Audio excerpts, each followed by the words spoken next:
नमस्कार दोस्तों, स्वागत है आपका हमारे YouTube चैनल जरदारी क्लासेस में। दोस्तों, उत्तराखंड परीक्षा वाणी सीरीज का आज 10वां लेक्चर है दोस्तों। और आज हम यहाँ पे इस 10वें लेक्चर में उत्तराखंड सांस्कृतिक तत्वों के बारे में चर्चा करेंगे। इसमें सारे टॉपिक आएंगे जो यहाँ पे दिए गए हैं। अब तक दोस्तों हम यहाँ पे परीक्षा वाणी के 9 लेक्चर कंप्लीट कर चुके हैं। काफी सारे महत्वपूर्ण टॉपिक हम इस 9 लेक्चरों में आपको कंप्लीट करा चुके हैं और उम्मीद करते हैं ये सारे 9 लेक्चर आपको पसंद आए होंगे। जिन्होंने अभी तक दोस्तों ये पिछले लेक्चर नहीं देखे हैं तो प्लेलिस्ट में आप जा सकते हैं। वहां पे मैंने परीक्षा वाणी सीरीज की एक अलग से प्लेलिस्ट बना रखी है। सारे टॉपिक आपको, सारे लेक्चर आपको क्रम वाइज वहां पे मिल जाएंगे। तो 10वें लेक्चर में आज हम यहाँ पे उत्तराखंड सांस्कृतिक तत्व में गढ़वाली चित्रकला के बारे में जानेंगे। क्या है गढ़वाली चित्रकला, कैसे प्रारंभ हुई, चित्रकला संबंधित प्रमुख जो पुस्तकें हैं। यहां से तो मोस्ट इंपोर्टेंट क्वेश्चन बनते हैं दोस्तों, कई बार एग्जाम में पूछे भी जाते हैं। और उत्तराखंड के लोक चित्र और शिल्प कला के बारे में भी जानेंगे। उत्तराखंड में कौन कौन से प्रमुख लोकगीत है और कौन कौन से प्रमुख नृत्य है उत्तराखंड में, तो यहां से भी एग्जाम में क्वेश्चन बनते हैं। तो ये सारे टॉपिक आज हम कोशिश करेंगे कि इसी वीडियो में आज कंप्लीट कर दें। तो चलिए दोस्तों, आज का लेक्चर शुरू करते हैं। सबसे पहले दोस्तों बात करते हैं यहाँ पे गढ़वाली चित्रकला की। गढ़वाली चित्रकला किस प्रकार से इसका प्रारंभ हुआ, थोड़ा इतिहास में जानते हैं। इतिहास में देखो, गढ़वाल के परमार वंश के जो राजा थे उनका शासन रहा है। और 1658 की बात है, 1658। इस समय क्या होता, देखो इस समय दिल्ली में किसकी सल्तनत थी, दिल्ली में किसका शासन था, मुगल वंश का। और मुगल वंश का शासक था शाहजहां। तो शाहजहां के पुत्र औरंगजेब और दारा सिकोह के बीच संघर्ष चल रहा था राजगद्दी को लेकर। औरंगजेब दारा सिकोह की हत्या कर देता है और उसके बाद इसका जो पुत्र रहता है दारा सिकोह का, सुलेमान सिकोह, ये 1658 में किसकी संरक्षण में चले जाता है, गढ़वाल के शासक पृथ्वीपति शाह। गढ़वाल का शासक कौन है इस समय, पृथ्वीपति शाह है। तो इनके संरक्षण में ये चले जाता है, ये इसको संरक्षण देते हैं। इसी समय सुलेमान सिकोह के साथ 2 चित्रकार यहाँ पे गढ़वाल में आते हैं। उनका नाम था तोमर श्यामदास और इसका पुत्र, तोमर श्यामदास का पुत्र था हरदास। तो तोमर श्यामदास और हरदास किस गढ़वाल शासक के दरबार में सर्वप्रथम आए थे, पृथ्वीपति शाह के दरबार में। किसके साथ आए थे, सुलेमान सिकोह के साथ 1658 में। और यहीं से दोस्तों शुरुआत होती है गढ़वाली चित्रकला की। तो इसीलिए माना भी जाता है कि जो गढ़वाली चित्रकला है वो मुगल काल की चित्रकला से भी मिलती जुलती है। तो यहां पे मैं आपको बता दे रहा हूं, तोमर श्यामदास थे चित्रकार, इनके पुत्र हरदास, और हरदास का पुत्र था हीरालाल। उसके बाद हीरालाल के पुत्र थे मंगतराम, और मंगतराम के पुत्र हुए दोस्तों मोलाराम तोमर। तो एग्जाम में अगर क्वेश्चन बनता है कि गढ़वाल शैली का सबसे महान चित्रकार कौन था, तो वो था मोलाराम तोमर। गढ़वाल शैली का सबसे महान चित्रकार था दोस्तों मोलाराम तोमर। और गढ़वाल शैली का सूत्रपात करता, गढ़वाल शैली जो चित्रकला है, गढ़वाल शैली, इसका सूत्रपात करता किसे माना जाता है, तो हीरालाल को माना जाता है। हीरालाल हो गया गढ़वाल शैली का सूत्रपात करता, जबकि मोलाराम तोमर जो कि गढ़वाल शैली का सबसे महान चित्रकार माना जाता है। तो अब हम शुरुआत यहीं से करेंगे, मोलाराम से। अब देखो मोलाराम का जो काल है वो कौन सा है, वो है लगभग 1743 से लेकर 1833 तक इसका काल माना जाता है। और इस समय मोलाराम को किन किन राजाओं का संरक्षण प्राप्त था, एग्जाम में पूछा जा सकता है। प्रदीप शाह, ये सारे आपको पॉइंट नोट करने हैं। प्रदीप शाह हो गया, ललित शाह, ठीक है, शाह आपको खुद लिखना है। उसके बाद जय कीर्ति शाह, और उसके बाद प्रद्युम्न शाह का भी इनको संरक्षण था। प्रद्युम्न शाह, मतलब इतने राजाओं के दरबार में ये रह चुके थे। प्रदीप शाह हो गया, ललित शाह हो गया, जयकीर्ति शाह, प्रद्युम्न शाह, इन सभी राजाओं के दरबार में मोलाराम रह चुके थे। इन सभी राजाओं का इनको संरक्षण प्राप्त था।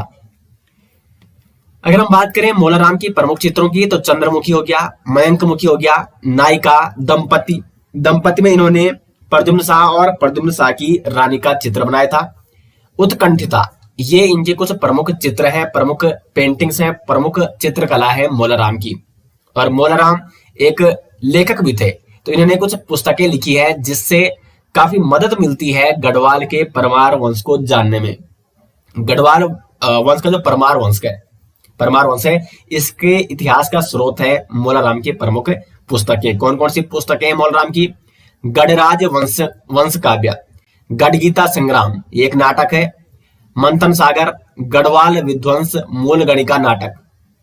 तो ये कुछ प्रमुख पुस्तकें हैं, प्रमुख नाटक हैं जो कि मोलाराम के हैं। तो इससे साफ साफ पता चलता है कि मोलाराम एक प्रसिद्ध चित्रकार, महान चित्रकार तो थे ही, साथ ही साथ एक प्रमुख ये क्या थे, लेखक भी रहे होंगे। तो इन्होंने बहुत सारी पुस्तकें भी लिखी हैं और बहुत सारी इन्होंने पेंटिंग्स भी बनाई है, चित्रकला भी बनाई है, जो मैंने आपको यहाँ पे ऊपर बता दी है। तो इसका आप दोस्तों स्क्रीनशॉट भी ले सकते हैं यहाँ पे। अब कुछ पॉइंट मैं आपको यहाँ पे बता दे रहा हूं जो आपको नोट करने हैं। मोलाराम चित्र संग्रहालय, ये मोस्ट इंपोर्टेंट क्वेश्चन कई बार बनता है। ये कहा है मोलाराम चित्र संग्रहालय? तो ये आपका श्रीनगर इस प्रकार से आप नोट कर सकते हैं। जो गढ़वाल के जितने भी राजा रहे हैं ना, इनकी राजधानी कहाँ थी? श्रीनगर थी। तो मोलाराम इनके शासनकाल से संबंधित थे। तो मोलाराम चित्र संग्रहालय कहाँ है? ये आपका श्रीनगर में है, ठीक है। और मोलाराम के जितने भी पेंटिंग्स है, जितने भी इनके चित्र थे, जितने भी मोलाराम की चित्रकला थी, उनको किसने संग्रह किया था? तो बैरिस्टर मुकंदी लाल जी ने। बैरिस्टर मुकंदी लाल जी ने मोलाराम की पेंटिंगों को संग्रहित किया था। क्योंकि देखो ये काफी पुरानी बात है, जब मोलाराम थे 1743 से लेकर 1833, तो इनकी पेंटिंग्स कई जगह से मिली है और उनको संग्रहित करने का कार्य किसने किया? बैरिस्टर मुकंदी लाल जी ने। ये आपको विशेष तौर पर नोट करना होगा। उसके बाद कुछ अन्य चित्रकार थे गढ़वाली चित्रकला से संबंधित, चैतू और मणकू। तो चैतू और मणकू, जो चैतू थे ये कृष्ण लीलाओं का चित्रण करते थे, कृष्ण भगवान की लीलाओं का चित्रकरण, इसमें इनको महारत हासिल थी। इन्होंने कुछ प्रमुख पेंटिंग्स बनाई है, जैसे यादवियों का हरण, कृष्ण द्वार कर वसूली, रुक्मणी हरण। तो ये इनकी यानी चेतु जो कि एक चित्रकार थे गढ़वाली चित्रकला के, इनकी कुछ प्रमुख पेंटिंग्स थी। और मणकू ये भी एक गढ़वाली चित्रकला के चित्रकार थे, इनकी एक पेंटिंग्स है आंख मिचोली। तो एग्जाम में कई बार ये प्रश्न भी पूछा जा चुका है कि चैतू और मणकू इनका संबंध क्या किससे था? ठीक है, तो सही आंसर हो जाएगा चित्रकला से। ये प्रसिद्ध गढ़वाली चित्रकार थे। तो मोलाराम, चैतू, मणकू, इसका दोस्तों आप स्क्रीनशॉट ले सकते हैं। ये हमने गढ़वाली चित्रकला का इतिहास आपको बता दिया है। अब आगे बढ़ते हैं और यहाँ पे बात करते हैं चित्रकला से संबंधित प्रमुख पुस्तकें। यहां से जितने भी ये पुस्तकें हैं, यहां से कई बार दोस्तों एग्जाम में क्वेश्चन बन चुका है। तो बैरिस्टर मुकंदी लाल, जिन्होंने, जो मोलाराम थे, जो सबसे प्रसिद्ध चित्रकार माने जाते हैं, सबसे महान चित्रकार माने जाते हैं गढ़वाल पेंटिंग्स के, गढ़वाली चित्रकला के मोलाराम, तो उनकी जितने भी पेंटिंग्स थे उनको संग्रहित करने का कार्य किसने किया था? बैरिस्टर मुकंदी लाल जी ने। और बैरिस्टर मुकंदी लाल की कुछ पुस्तकें हैं गढ़वाल पेंटिंग्स, इसमें इन्होंने मोलाराम के जितनी भी चित्रकला थी, जितनी भी पेंटिंग्स थी, उनको संग्रहित किया है। दूसरी पुस्तक है सम नोट्स ऑन मोलाराम और तीसरी पुस्तक है गढ़वाल स्कूल ऑफ पेंटिंग्स। तो सम नोट्स ऑन मोलाराम किसकी पुस्तक है? मुकंदी लाल की है। गढ़वाल स्कूल ऑफ पेंटिंग्स किसकी पुस्तक है? मुकंदी लाल की है। और गढ़वाल पेंटिंग्स ये भी किसकी पुस्तक है? मुकंदी लाल जी की है। उसके बाद यशवंत कटोच जी की एक पुस्तक है पेंटिंग से संबंधित, चित्रकला से संबंधित, गढ़वाल चित्रकला से संबंधित। क्या इनकी पुस्तक? गढ़वाल चित्रशैली, एक सर्वेक्षण मध्य हिमालय की कला, पूरा पुस्तक का ये नाम है, ठीक है। गढ़वाल चित्रशैली, एक सर्वेक्षण मध्य हिमालय की कला। उसके बाद यशोधर मठपाल जी की जो चित्रकला से संबंधित एक पुस्तक है कुमाऊं चित्रकला। तो देखो गढ़वाल चित्रकला या गढ़वाल पेंटिंग्स किसकी है? मुकंदी लाल जी की है। कुमाऊं चित्रकला ये किसकी है? यशोधर मठपाल जी की पुस्तक है। पहाड़ी चित्रकला किसकी पुस्तक है? तो किशोरीलाल वैद्य जी की। और राजपूत पेंटिंग ये किसकी पुस्तक है? कुमार स्वामी की पुस्तक है। तो ये सारी पुस्तकें दोस्तों आप यहाँ पे नोट्स इनके जरूर बनाएं, इनको आप नोट जरूर करें, क्योंकि यहाँ से एग्जाम में कई बार क्वेश्चन पूछा जा चुका है।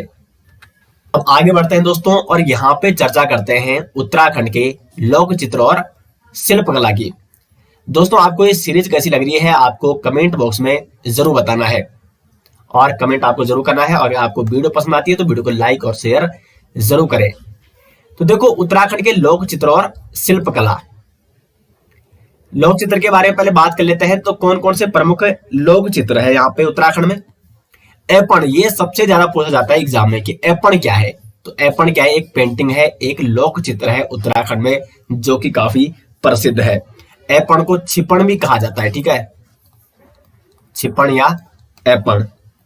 ऐपण का मतलब होता है, अगर हम आम भाषा में बात करें, लीपना या सजावट, ठीक है। जैसे बोलते हैं ना कि दीवार में लीप दिया, या जो आपका कमरा होता है उसके फर्श में लीप दिया, मतलब सजावट के लिए ये चित्रकला की जाती है, जिसको गढ़वाल में ऐपण के नाम से जाना जाता है। गढ़वाल में दोस्तों चावल का घोल और साथ साथ उसमें मिट्टी का प्रयोग होता है। तो उससे क्या किया जाता है, फर्श पर या दीवार पर ये सजावट के लिए चित्रकारी की जाती है, इसे कहा जाता है गढ़वाल में ऐपण। आपने रंगोली तो सुना होगा, तो दक्षिण भारत में इसको रंगोली भी कहा जाता है, अधिकांशतः क्षेत्रों में इसको रंगोली भी कहा जाता है। तो जो रंगोली है वही गढ़वाल में उसी को क्या कहा जाता है, ऐपण कहा जाता है। उसके बाद दूसरी यहाँ पे जो लोक चित्र है वो है थापा। थापा क्या है, ये विशेष तौर पर कहां पर होता है, त्योहारों में, त्योहारों में इसको किया जाता है, और मांगलिक कार्यक्रम जो भी होता है वहां पे इस चित्रकला का प्रयोग किया जाता है। तो त्योहारों और मांगलिक कार्यक्रम में किस चित्रकारिता का या किस लोक चित्र कला का प्रयोग किया जाता है, थापा का प्रयोग किया जाता है। तीसरा यहाँ पे पो। तो पो क्या है, यहाँ पे दीपावली में लक्ष्मी जी की पूजा होती है, आप सभी जानते हैं। तो दीपावली पर लक्ष्मी के पांव चित्रित किए जाते हैं और उसे कहा जाता है पो। लक्ष्मी के पांव चित्रित किए जाते हैं दीपावली पर, जिसे पो कहा जाता है। चौथा यहाँ पे गाजो। गाजो का मतलब है यहाँ पे गोदना, ठीक है, गाजो या गोदना, ठीक है। जैसे शरीर पर टैटू बनाते हैं ना, तो वैसे उसे क्या कहा जाता है, गाजो कहा जाता है गढ़वाल में, या गोदना। नेक्स्ट यहाँ पे ज्योति। तो गढ़वाल में जितने भी देवी देवताएं होते हैं, विशेष तौर पर जो भी त्योहार होते हैं, दीपावली, दशहरा, इसमें देवी देवताओं की मतलब चित्रकारिता की जाती है, तो उसे क्या कहा जाता है, ज्योति कहा जाता है। उसके बाद यहाँ पे शिल्पकला के बारे में बात कर लेते हैं। तो सबसे महत्वपूर्ण जो शिल्पकला है उत्तराखंड में वो है काष्ठ शिल्पकला। काष्ठ का मतलब होता है लकड़ी। तो लकड़ी से संबंधित जितने भी सामान तैयार किए जाते हैं वो काष्ठ शिल्पकला के अंतर्गत आते हैं। और उत्तराखंड की एक जनजाति है दोस्तों जो इस काष्ठ कला में निपुण है। आप सभी जानते होंगे उस जनजाति के बारे में, कई बार मैंने आपको बता रखा है। तो राजी जनजाति, जो कि काष्ठ कला यानी जितने भी लकड़ियों के सामान होते हैं इनको बनाने में निपुण सर्वाधिक जनजाति कौन सी है उत्तराखंड की, तो वो है राजी जनजाति, जो कि काष्ठ शिल्प कला में क्या है, निपुण है। काष्ठ शिल्प कला में अगर हम बात करें इसमें कौन कौन से सामान, जैसे आपके टोकरी हो गया, लकड़ी की टोकरी, विशेष तौर पर रिंगाल आपने देखा होगा दोस्तों गाँव में, रिंगाल, ठीक है। तो रिंगाल जब लाया जाता है तो उसको वो मतलब वो घूम जाता है जल्दी, ठीक है, तो उससे टोकरी बनाई जाती है, मोस्टा बनाया जाता है, और साथ ही साथ यहाँ पे सुप्पा बनाया जाता है उससे। और उसके बाद बहुत सारी ऐसी अन्य सामग्रियां बनाई जाती हैं काष्ठ शिल्प कला के अंतर्गत। यानी लकड़ियों के जितने भी सामान आते हैं वो किसके अंतर्गत आते हैं, काष्ठ शिल्प कला के अंतर्गत ये आते हैं। और विशेष तौर पर आपको रिंगाल नोट करना है, ठीक है। रिंगाल से अधिकांशता ये काष्ठ शिल्प सबसे प्रसिद्ध रिंगाल है इसके लिए, जिससे अधिकांशता लकड़ियों के सामान या आप कह सकते हैं काष्ठ के सामान निर्मित किए जाते हैं। सुपे हो गया, टोकरी हो गया, चटाई हो गया इसमें, और बहुत सारी ऐसी सामग्रियां हैं जो कि इस काष्ठ शिल्प कला के अंतर्गत आती हैं। तो इसको आप नोट कर सकते हैं यहाँ पे। उसके बाद दूसरा यहाँ पे मृत्तिका शिल्प।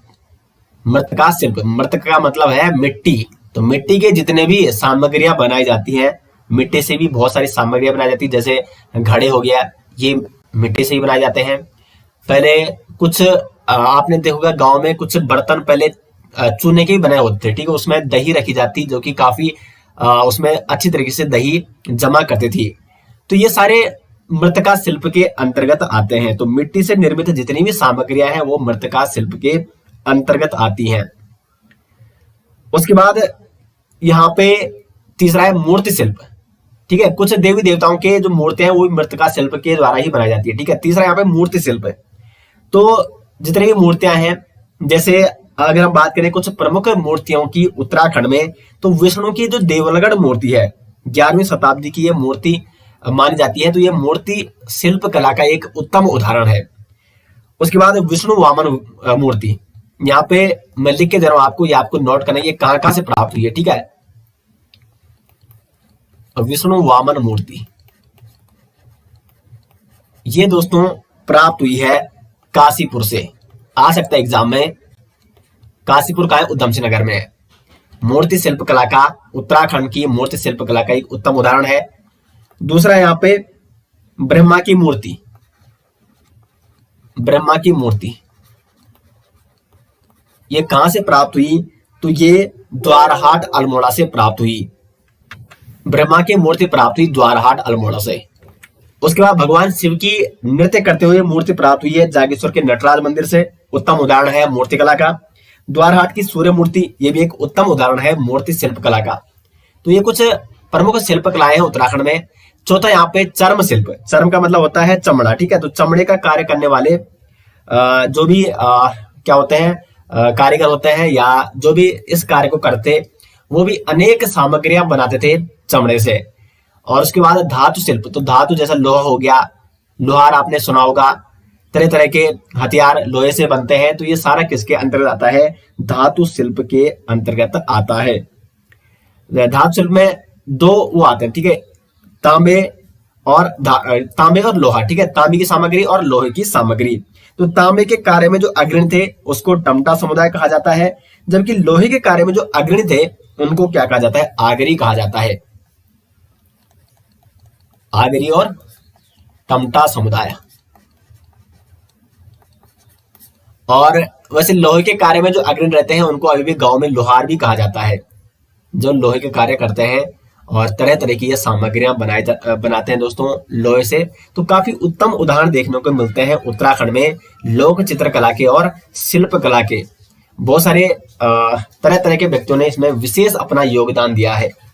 तो इसका आप स्क्रीनशॉट लेके अब हम बढ़ते हैं दोस्तों आगे। नेक्स्ट जो टॉपिक है यहाँ पे ये है उत्तराखंड के लोकगीत। तो यहाँ से भी कई प्रकार से एग्जाम में क्वेश्चन बनता है। अभी मैं आपको इसी वीडियो में आगे बताऊंगा कि यहाँ से किस प्रकार से क्वेश्चन बनते हैं। तो पहले लोकगीतों के बारे में चर्चा कर लेते हैं। उत्तराखंड में किस किस प्रकार के लोकगीत पाए जाते हैं। कुछ गीत होते हैं ऋतु गीत, यानी जो एक पर्टिकुलर ऋतु में ही गाए जाते हैं।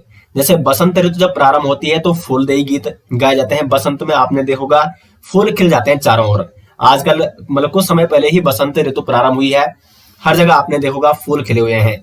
और इस समय जो यहाँ पे लोकगीत गाए जाते हैं उन्हें फूलदेई गीत कहा जाता है। जब चौमास का महीना प्रारंभ होता है तो चौमास में बारिश का महीना होता है, तो इस समय जो गीत गाए जाते हैं उन्हें चौमास गीत कहा जाता है। होली जब प्रारंभ होती है तो होली गीत, बासंती चैती गीत चैत के महीने गाए जाते हैं। 12 मास जो प्रति 12 मास गाए जाते हैं। खुदेड़ गीत, झुमेलो, माघ गीत, लाली, ये सारे दोस्तों किस प्रकार के गीत हैं, तो ये हैं आपके ऋतु गीत के अंतर्गत ये आते हैं। फूलदेई इसको आप बासंती गीत भी कह सकते हैं, ठीक है। बसंत ऋतु के प्रारंभ में जो गाए जाने वाले गीत होते हैं उन्हें बासंती गीत कहते हैं। और इन्हीं बासंती गीतों के अंतर्गत ही आपका फूलदेई गीत भी आ जाता है। जब चैत मास प्रारंभ होता है तो उस समय चारों ओर फूल खिले रहते हैं। तो इस समय बच्चे घर घर जाकर क्या करते हैं दोस्तों, देहरी पर, ठीक है, क्या डालते हैं, फूल डालते हैं और गाने गाते हैं। तो फूलदेई गीत जो कि एक ऋतु गीत है। चौमास जब चौमास का सीजन जो शुरू होता है, बारिश का समय, लगभग अगस्त सितंबर का महीना ये होता है। सावन का महीना, अगर हम हिंदी जो महीने हैं उनकी बात करें, होली आपका होली में हो गया। चैती यानी जो चैत के महीने से प्रारंभ होते हैं। खुदेन गीत, झुमेलो, ये सारे किस्में आते हैं ऋतु गीत के अंतर्गत आते हैं। दूसरा जो गीतों की कैटेगरी है यहाँ पे वो है प्रेम या प्रणय गीत। तो उत्तराखंड में प्रेम और प्रणय गीत, ये गीत आपने देखा होगा अगर आप गांव में कभी गए होंगे तो यहाँ पे जो घसियारी होती है जब वो दूर पहाड़ में घास लेने जाती हैं तो आपने उनके मुख से ये गीत अक्सर सुने होंगे। जो गांव के लोग होंगे, जो गांव में रहते होंगे, या कभी आप शहर से गांव की ओर गए होंगे तो उन गीतों में ये उनको प्रणय गीत कहा जाता है या प्रेम या प्रणय गीत कहा जाता है। जो उनके दूर प्रदेश में उनके जो प्रेमी रहते हैं उनके लिए वो गीत गाती हैं और उसमें मतलब उनके गीतों में उनके लिए उनके प्रेम के प्रति या उनके प्रणय के प्रति वो उसमें उल्लेख देखने को मिलता है। तो इसमें कुछ प्रमुख गीत आते हैं जैसे झुमेलो गीत, चौफला गीत, छौपती, छपेली, बाजूबंद, लामण, राजुला मालुसाई की प्रेम कहानी आपने सुनी होगी, तो इनसे संबंधित गीत, या कुसुमा कोलिन और जीतू बगड़वाल। ये जो गीत है दोस्तों ये आपके प्रेम और प्रणय गीत के अंतर्गत ये आते हैं। उसके बाद अगर हम आगे बात करें नृत्य गीत की, तो नृत्य गीत में आपके, अब देखो इनमें से कुछ गीत क्या है वो नृत्य गीत में है, ठीक है। अब नृत्य में ये जरूरी नहीं है कि नृत्य में प्रेम गीत नहीं आएंगे। अगर आप कहीं पे नृत्य करते हो तो वहां पे जो प्रेम प्रणय गीत होते हैं वो भी कई बार गाए जाते हैं। तो नृत्य गीत के अंतर्गत ये सारे चौफला गीत हो गया, तांदी, चांचरी, छौपती, थड़िया नृत्य आपने सुना होगा तो थड़िया गीत गाए जाते हैं। बाजूबंद, दूड़ा नृत्य गीत किसे कहा जाता है, तो बाजूबंद को। मोस्ट इंपोर्टेंट क्वेश्चन दोस्तों इस प्रकार से बन सकते हैं ये, ठीक है। छोटे छोटे पॉइंट आपको यहाँ पे नोट करने होंगे। बाजूबंद को ही क्या कहा जाता है, दूड़ा नृत्य गीत कहा जाता है। ये आपको विशेष तौर पर नोट करना होगा। इसी प्रकार के क्वेश्चन अक्सर एग्जाम में पूछे जाते हैं और आगे पूछ जाएंगे, क्योंकि आप देखो हर क्वेश्चन का जो लेवल बढ़ रहा है वो धीरे धीरे हार्ड बनता जा रहा है। काफी अंदर से आपको क्वेश्चन पूछे जाएंगे, आपके दिमाग के साथ खेला जाएगा, तो आपको अपने दिमाग का अच्छे से यूज करना होगा। उसके बाद न्यूली हो गया भगनोल गीत, ठुलखेत, ठुलो धुसको, ठीक है। ठुलो धुसको एक रामायण भी है और पहाड़ी रामायण इसको कहा जाता है। और पहाड़ी रामायण में जो गीत गाए जाते हैं उन्हें क्या कहा जाता है, ठुलो धुसको नृत्य गीत कहा जाता है, क्योंकि वहां पे नृत्य भी होते हैं गीत भी होते हैं। तो नृत्य और गीत इसलिए हम यहाँ पे साथ साथ लेके चलेंगे ताकि आपको गीत भी याद हो जाए और नृत्य, क्योंकि बहुत सारे गीत ऐसे हैं वो नृत्य के नाम पे ही पड़े हैं। जैसे झुमेलो हो, ये क्या है, नृत्य भी है। आपका चांचरी हो गया, ये आपका नृत्य भी है। तो इसी प्रकार से बहुत सारे ऐसे नृत्य हैं और लोकगीत भी है। उसके बाद अगर हम बात करें, अब देखो यहां से क्वेश्चन किस प्रकार से बनते हैं, मैंने आपको पहले बताया था, मैं आपको बताऊंगा अभी। क्वेश्चन इस प्रकार से बन सकता है, जैसे क्वेश्चन आया बाजूबंद क्या है।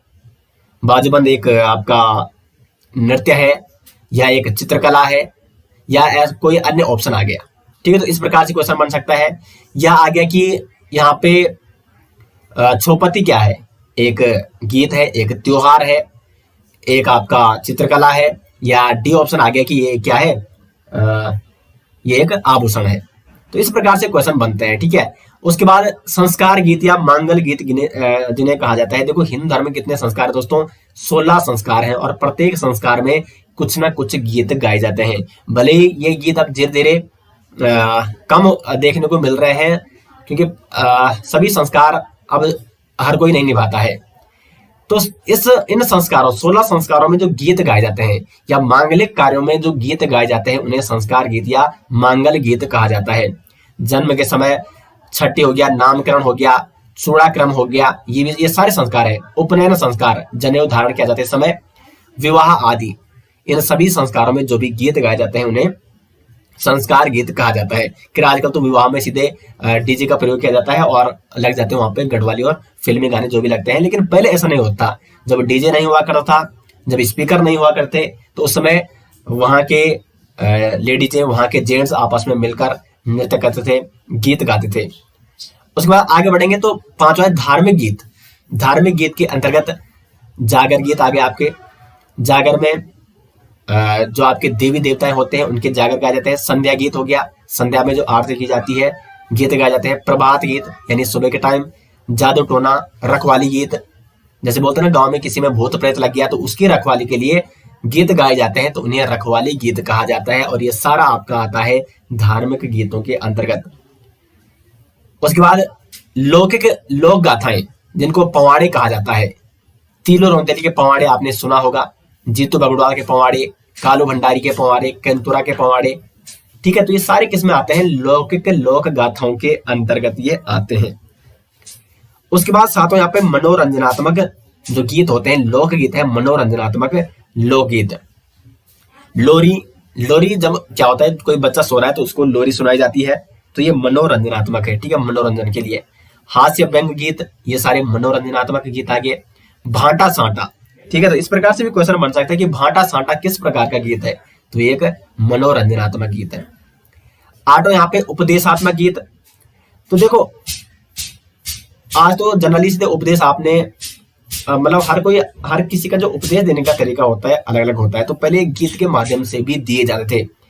तो चूरा गीत ये एक उपदेशात्मक गीत है। पट गीत, इसको छुड़ा गीत भी कहा जाता है, तो ये भी एक क्या है, उपदेशात्मक गीत है। जो चूरा गीत है ये पहले जो लोग, जो पहाड़ी लोग होते हैं वो भेड़ या बकरियां चराने जाते, या अपने जो उनके पशु होते हैं उनको चराने जाते थे दूर पहाड़ों में, इनको चरवाहा कहा जाता था। तो जो वृद्ध चरवाहे रहे थे वो युवा चरवाहों को क्या देते, उपदेश देते थे।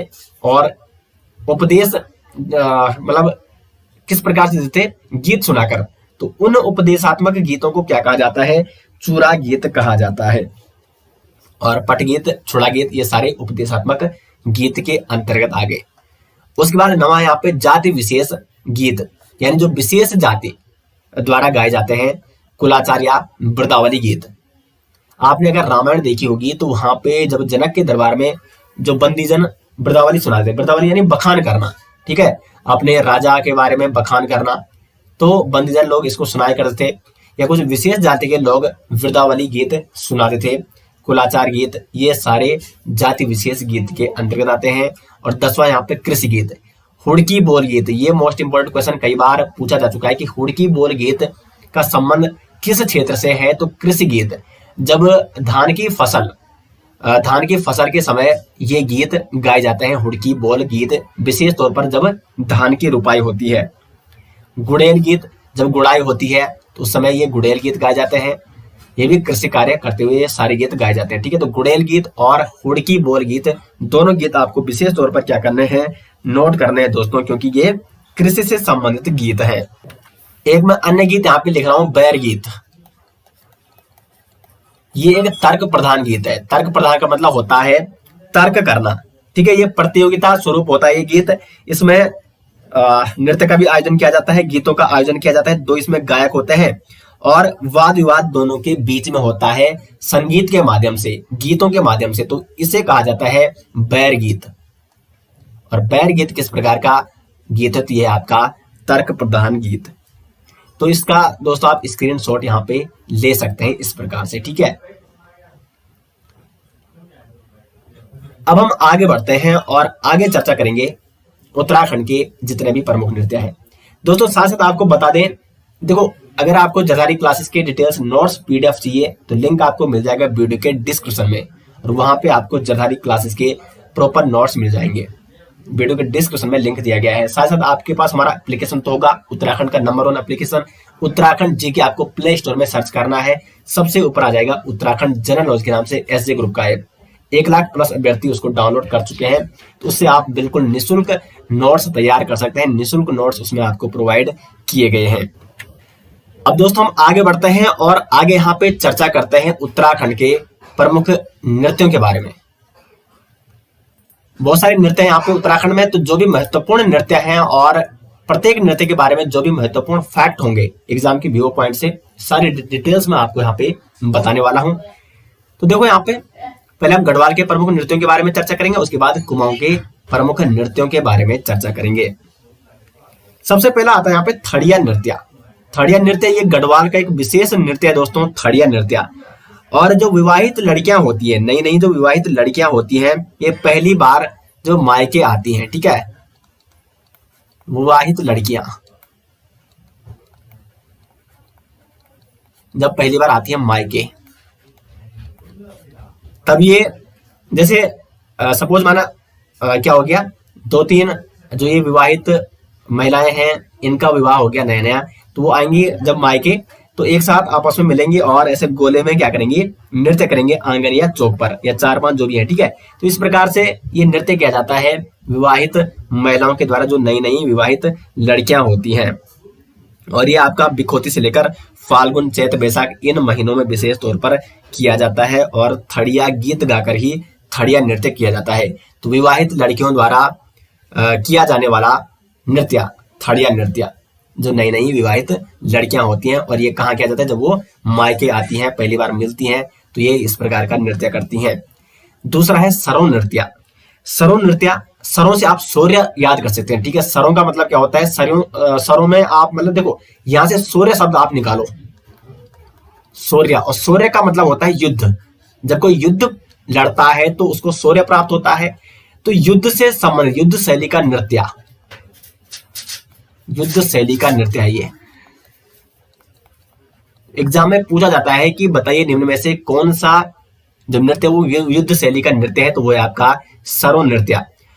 और इस सरों नृत्य में होता क्या है, इसमें जो नर्तक होते हैं वो ढोल और तलवार के साथ, ठीक है, ढोल की ताल पर तलवार को लेकर दोनों नर्तक आपस में मतलब तलवार लेते हैं और तलवार के साथ ये नृत्य करते हैं। विशेष तौर पर शादी ब्याह के अवसर पर भी ये किया जाता है।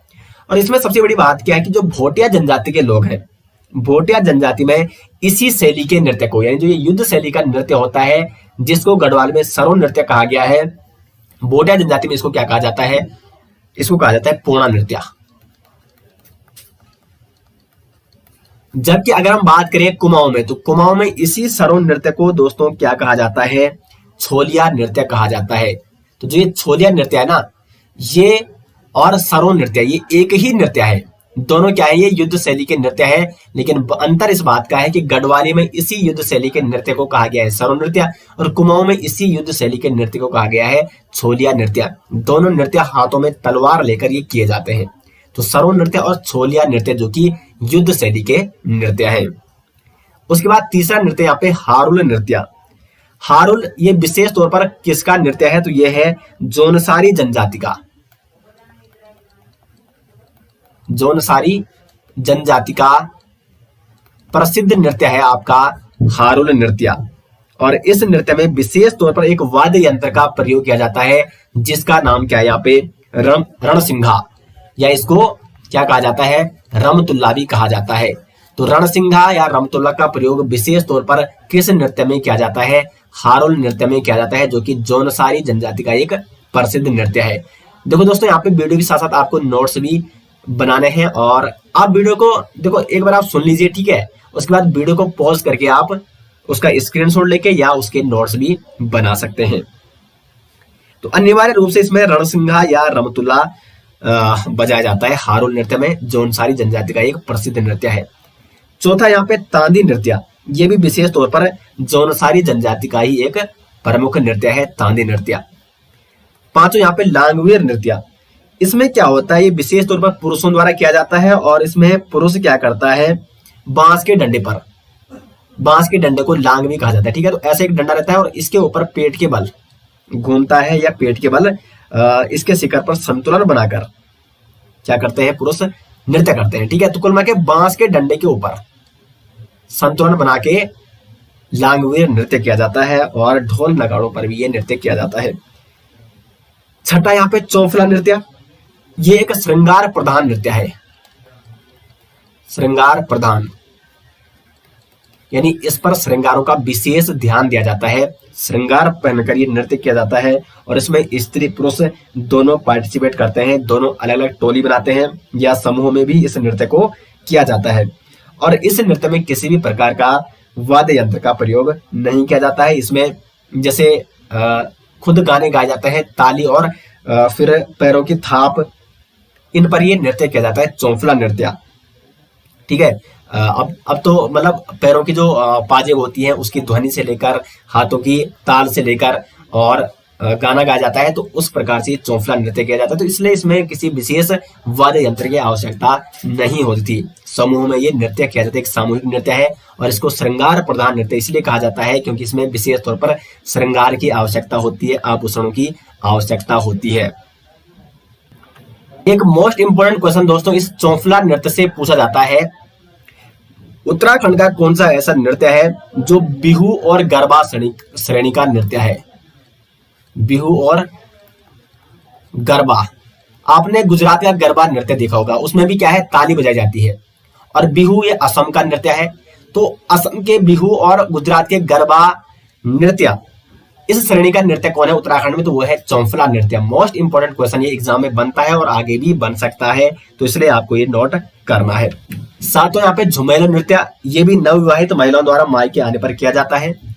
आठवां यहाँ पे चांचरी नृत्य, ये भी एक श्रृंगारिक नृत्य है, ठीक है। और महिला और पुरुष दोनों इस नृत्य को करते हैं और इसमें विशेष तौर पर एक वाद्य यंत्र का प्रयोग किया जाता है, हुड़की वाद्य यंत्र का। तो हुड़की वाद्य यंत्र का प्रयोग विशेष तौर पर किया जाता है चांचरी नृत्य में। और इस चांचरी नृत्य को कुमाऊं में क्या कहा जाता है? चांचरी नृत्य को कुमाऊं में कहा जाता है झोड़ा नृत्य।